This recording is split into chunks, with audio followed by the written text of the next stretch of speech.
Today we're at the Frontier of RNA Nanotherapeutics presented by the Kostas Cardiovascular Medicine program. We're talking about what's next in this frontier of RNA nanotherapeutics. What are we going to be doing in that field, and how does it apply to cardiovascular? Because we are a cardiovascular nanomedicine program funded by the Kostas family.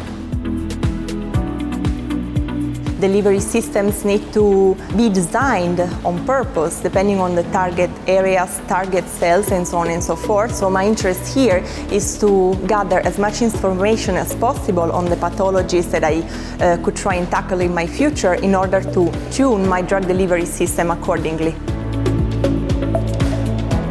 Of course, I learned about it in school, but taking such a deep dive into the topic, like even being able to use RNA for vaccines and other things like that, it's really applicable to today and medicine as well. It fits the mold of what's happening within the Houston Methodist Research Institute, which itself is a translational research institute.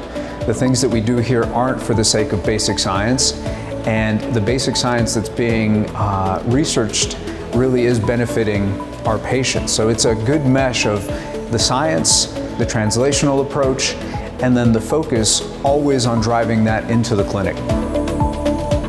So many new therapies are going to be made possible by RNA. Regenerative medicines are going to be made possible by RNA. RNA is going to be bringing to us this novel new drug that is really going to be the drug of the future.